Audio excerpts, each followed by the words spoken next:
So here we are at the spring equinox, which is on our little diagram right here at the pointy bit of the wood phase. So we are at the mid-season now of spring. So when we're talking about seasons, of course, there are four of them, but when we're talking about equinoxes or solstices, there are only two of those. And so in that way, like with the yin-yang symbol down here, we can sort of divide you can think about it as two seasons. And in fact, some cultures did that there were only two seasons of the year and not four. So this is the light half of the year, the above ground half of the year, versus the dark contracted inward below ground half of the year. And you can see that in this yin yang, because this white here is the yang. And so you get the fattest, biggest, brightest, lightest, hottest at the summer solstice. And here's the biggest, fattest yin portion, which is the cold, dark contraction. We get the biggest one of those at the winter solstice. So when we kind of think about, we have this half of the year and then this half of the year. So the way that I'm thinking about it is that this is the half of the year. We're entering the half of the year that is the above ground half of the year. And then when we get to September 21st, we'll be entering the below ground half of the year, meaning that that's where the work of the season is happening. And so since that's happening in nature, I started thinking about, okay, so what's happening in us? And so you can think about things like balance, rebalancing, resetting your balance for the season, getting used to the extra light. Of course, there's the time change. The foods we eat and so on are different. You're going to eat more salads and fewer beef stews and like that. So there is a balancing that happens in the warmer, brighter, lighter part of the year as we think about spending more time outdoors and all of that. So in terms of how that's reflected in a human being, I started to think about that as sort of our inner lives versus our outer lives. The place where over the dark months at the winter solstice and so on, we were kind of dipping way back into the dark, and then to the innermost aspects of ourselves. And since the winter solstice, those have, whatever it is that we touched into in the deep, quiet mystery of the solstice, this is the point at the equinox where that sort of breaks the surface, comes from our innermost aspect to our outermost aspect. So I was thinking about how, in order for me to be here, it's not only the innermost aspect of me, but it goes backward behind me in time to the ancestors. And when I'm talking about ancestors, I'm going to talk about big A and ancestor. So it may be the people that are in my direct bloodline, but there are all kinds of people who have influenced me and allowed me to be who I am today, whether it's certainly my immediate family, but for example, I have a stepmother, good or bad. She's had a big influence on my life, so she would be an ancestor, even though I'm not actually a blood relation of her.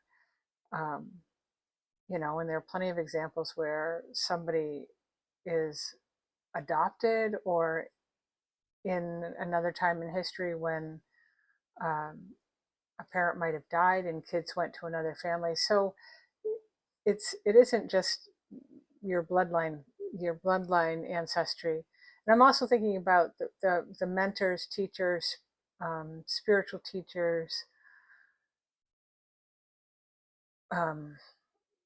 leaders in culture that also have an influence that become all of our ancestors. So mine would be my spiritual teacher in my Sufi lineage, but I would consider Thich Nhat Hanh, who is a Zen Buddhist, one of my teachers and part of my ancestry.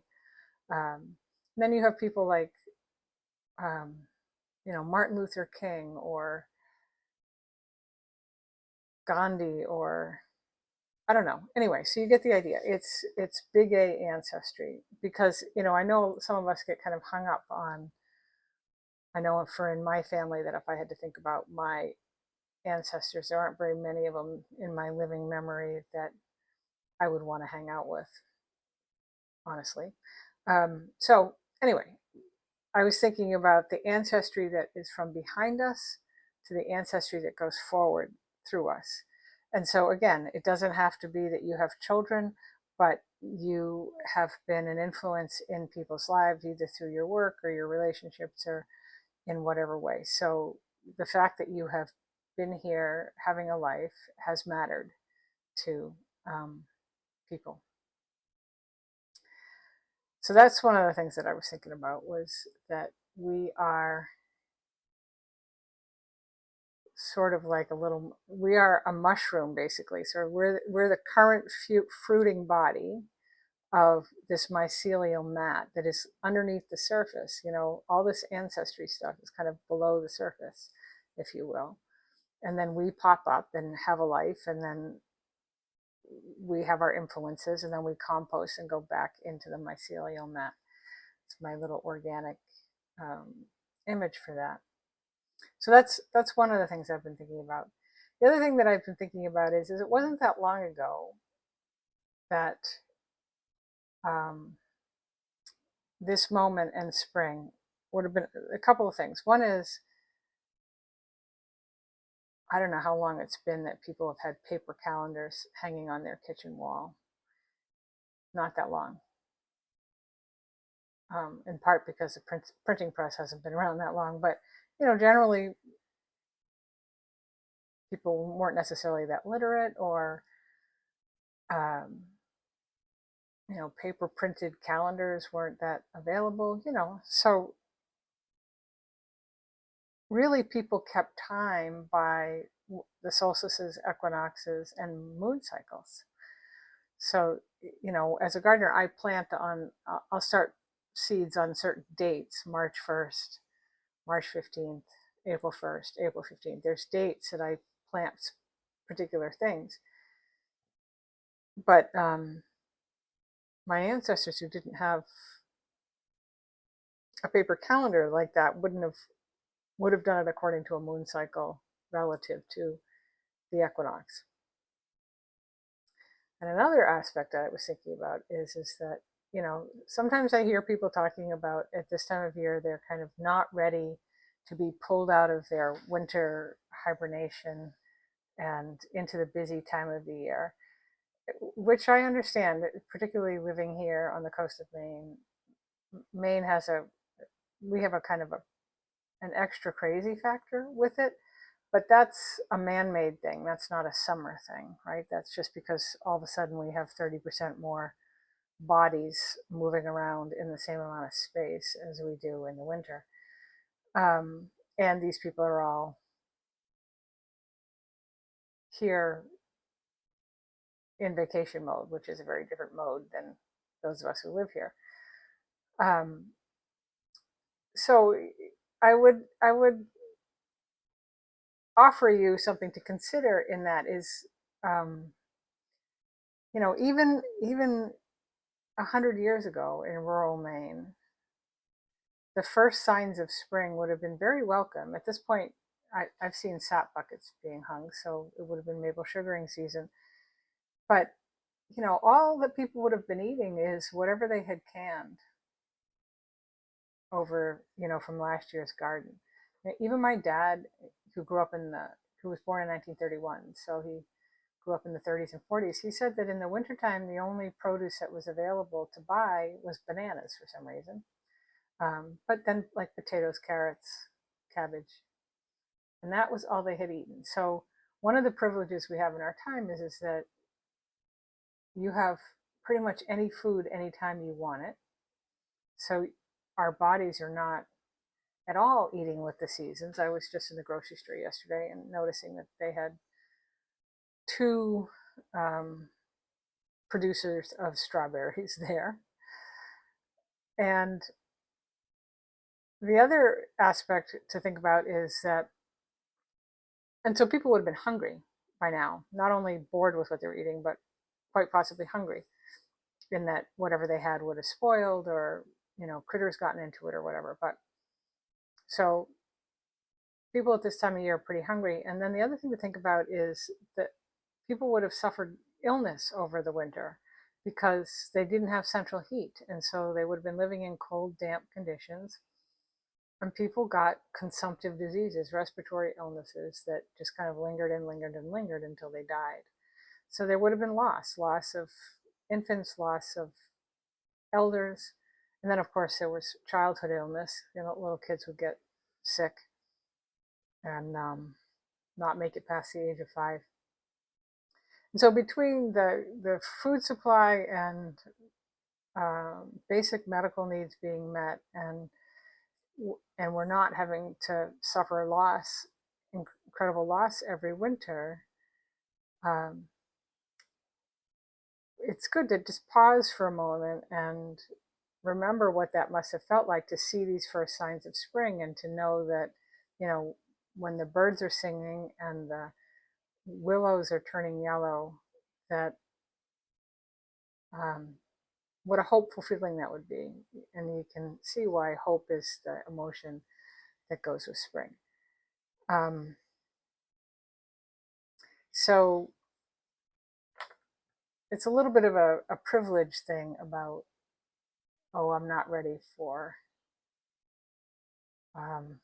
to come out of my winter cozy nest, because you don't have to. You can just go to the grocery store and get whatever you want. Um, so for most of human history, your ancestors would have felt quite differently about it, I guess, is where I'm going with that. So if we are this little mushroom that has popped out of the mycelial mat of all of the other lives that have come before us,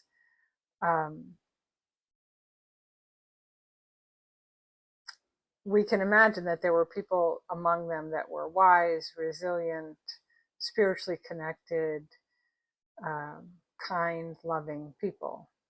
And so those are the ones that when we work with ancestors that we want to call on. We have probably plenty of people in our family who were not those things, and we don't necessarily want to call on them to come for our help. And so when we do the journey that I already posted there, that is what we'll be doing, is going and visiting a gathering of our ancestors. So among these ancestors, especially if we get back far enough, um, pre-Christian times, easily, right?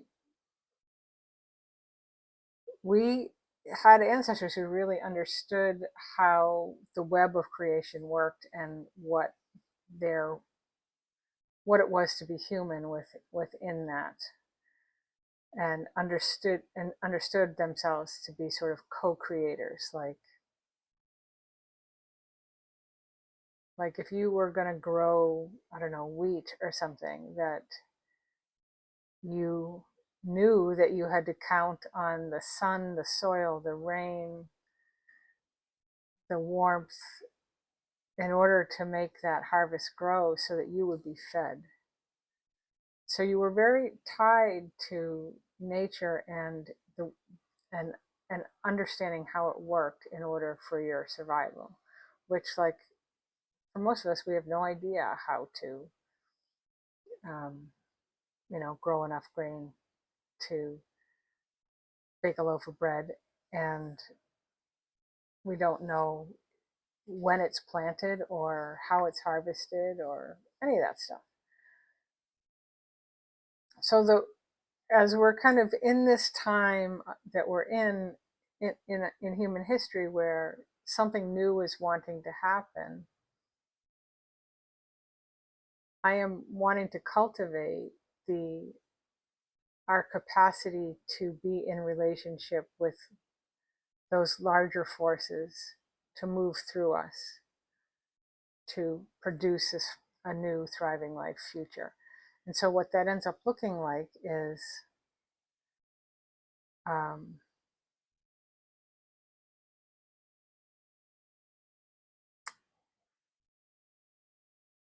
each of us is here for a reason at this particular time on a soul level. And when we are able to manifest that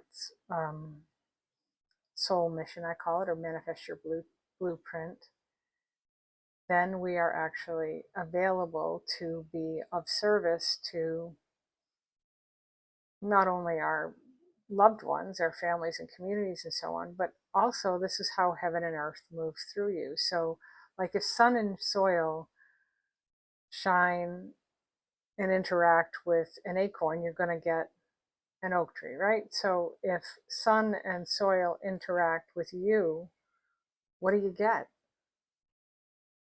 You know, something unique, something never seen before, nothing, you have a unique musical note to sing that until you were here was never sung before, and once you're gone will be never sung again. And so this is why it's so important at this time that the earth is actually trying to evolve, that we figure out how to sing the song.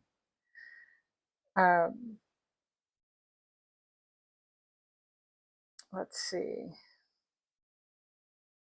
So we can kind of imagine ourselves like as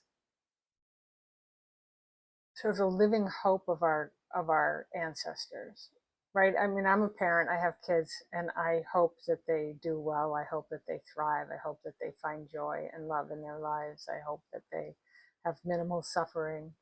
I have loads of hope for them, and I'm expecting a grandkid in June, and so I have a lot of hope for her too, that she will do well. And it's a little bit hard for us to think about that I might have great grandchildren or great great grandchildren and so on, but I am somebody's great great great, 1,000-time great granddaughter. It's a little bit funny to think about that way, but it's true, right? So when the equinox arrives, I feel like we have a moment to kind of listen and watch for what is wanting to come through at this time. Kind of following and pay attention to the little inklings and then the nigglings and the longings, synchronicity, ideas that you can't quite let go of for some creative project, something you want to do, someplace you want to go, some people you want to see, whatever that is. And, because we are kind of that fulcrum balance point between the ancestors that were behind us and the ancestors going forward. And I'm kind of curious about what it is to be that sturdy fulcrum, so that what happened behind can go forward. I don't know if that makes sense, but anyway, that's what I'm thinking about with this. And so that's what we're going to listen to with this journey that we're doing. And you already have the link for that. Alrighty, next time.